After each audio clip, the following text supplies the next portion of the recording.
আমার আর কোনো ভাষা নেই অ্যাকচুয়ালি। আমি ট্রমাতে চলে গেছি।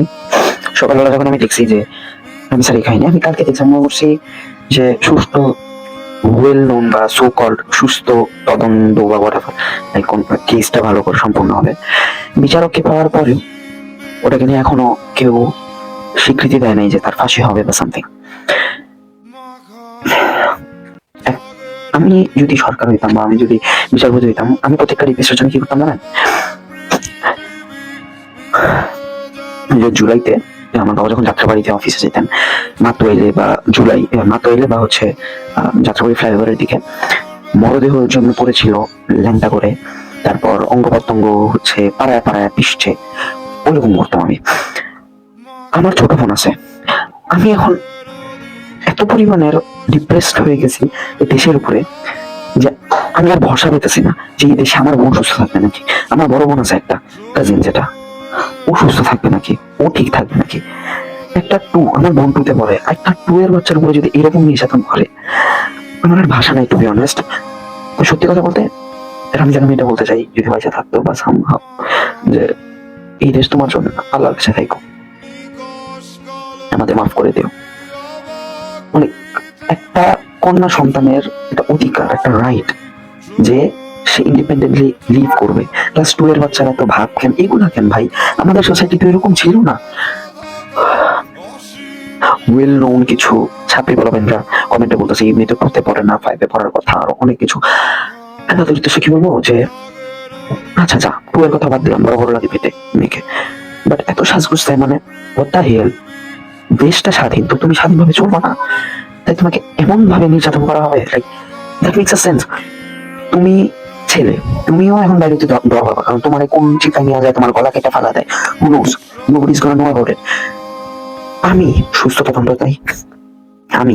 আমি স্যার একটা কথা বলতে চাই, I want justice for Ramisa. জানি অ্যাটলিস্ট ওই রেপিস্টারে ফাঁসি দিয়ে মেরে ফেলা হয়। কখনোই আমি দেখি না নিজ চোখে যে রেপিস্টদের হচ্ছে, নিজ চোখে আমি কখনো দেখি না রেপিস্টদের সব খবর এরকম আসছে যে একটা রেপিস্টকে ধরছে, এই রেপিস্টকে হচ্ছে হত্যা করা হয়েছে বা সামথিং, আর এই রেপিস্টকে ফাঁসি দেওয়া হয়েছে বা সামথিং। আমি কখনো দেখি নাই, কখনো না। আজকে আন্দোলন হইতেছে, কিছুদিন পর ঈদের ছুটি, এরপর কিন্তু এই এত কিছুর মাঝে রামিসা নিউজটা কিন্তু চাইতে পড়বে। আমরা এখন চাই জানি রবিবারের আগে অ্যাটলিস্ট রায়টা বা সিদ্ধান্তটা ডিক্লেয়ার হয়। রবিবারের একটা 10 সেকেন্ডের কাজ না। হ্যাঁ, বিচারপতি চান আমি সর্বোচ্চ 1 ঘন্টা সময় দিলাম, যে 1 ঘন্টার মধ্যে সে বিচার বা সবকিছু সবকিছু দেখা সে হচ্ছে ফাঁসির রায় দিল। 1 ঘন্টার জিনিস 24 ঘন্টা হয়ে গেছে, মানুষকে পাইছে 24 ঘন্টা হয়ে গেছে, লাইক আসামিরা পাইছে, বাট স্টিল কেউ কিছু বলতে পারতেছে না বা কি রায় আসতেছে কিছুই না। মানুষরা পুলিশ স্টেশন দখল করতেছে। হ্যাঁ, অ্যাবসলিউটলি রাইট, মানে আমি তাদের সাথে আছি সিরিয়াসলি। পুলিশদের ধরে লাথানো উচিত, যদি ঘুষ খেয়ে যদি এই কাজটা করে যে ছাইরা দেয়। আমি বাংলাদেশ ছাড়তেছি ভাই, I am living the country.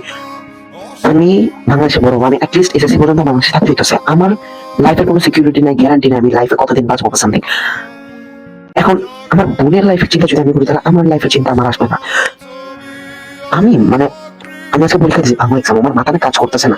আমি আজকে যদি ইসলাম এক্সাম থাকতো আমি ধুমায় লিখতে পারতাম, কারণ আমার মাথায় অনেক কিছু আসতেছিল যে রামিসার রেপিস্টের বিচার আমি চাই চাই চাই। আমি আবার ওই যে গত বছর 350 বেশি মহিলাকে বা কিশোরীদের বা ছোট বাচ্চাদের রেপ করা হয়েছে। মানে আপনি জাস্ট ইমাজিন করেন, এইটুক হাইটের একটা মেয়েকে আপনি কেমনে ভাববেন রেপ করা? How the fuck does your mind change? মানে তোমার মাইন্ডটা কতটা ফাকড তুমি বুঝতেছো? এগুলো ম্যাক্সিমাম গাঁজা করে হিরোইন চাই নো, এই গাঁজা খা হিরোইন খা, তুই দেশে কোকা খা, আমার কোনো সমস্যা নেই। তুই এইটুক বাচ্চার উপরে কি জন্য নির্যাতন চালাবি? তুই কেন গলা কাটবি? তুই কেন রেপ করবি? Like does that makes a sense? তোর কোনো বেনিফিট আসতেছে? এন্ড অলসো তার ওয়াইফ, ওয়েল নন ওয়াইফ, তাকে হেল্প করছে। সত্যি কথা কইতে যে এগুলা পুরুষদের জন্য কিছু কিছু মহিলারা নষ্ট হয়ে গেছে সিরিয়াসলি। সোসাইটি যেরকম হয়ে গেছে এখন, মহিলারাও কিছু মহিলারা, অশিক্ষিত মহিলারাও এরকম হয়ে গেছে, কিছু করার নাই। আমার কিছু বলার নাই। I want justice. আমি রামিসার জন্য জাস্টিস চাই। আল্লাহ তাকে বেস্ট করে আমি দোয়া করবো ইনশাল্লাহ। আর তার বাবা মাদের জন্য আল্লাহ ধৈর্য দান করে, আর জানি অ্যাটলিস্ট রেপিস্টারে ফাঁসি দেয়, তার আমার হাইয়েস্ট লেভেলের এক্সপেকটেশন আছে। অ্যান্ড আমি রেপিস্টের জন্য এটা বলতে চাই, মাইন্ডসেট ঠিক কর, তাদের মন মানসিকতা ঠিক কর। তাদের যদি ঘরে মেয়ে আসে বা তাদের ঘরে যদি কোনো মেয়ে কন্যা হয়, তুমি মেয়ে কন্যারে রেপ করে বসে থাকবে, আপন মেয়ে কন্যাকে। তোর একটা মেন্টালিটি নিচে চলে গেছে। ইউ আর নট হিউম্যান, তোমরা হিউম্যান না রে। আমার কিছু বলার নাই আর কি। আল্লাহ জানি আমি তাকে বিশ্বাস করে কেটে আমার আশা। And I want the justice. Just it.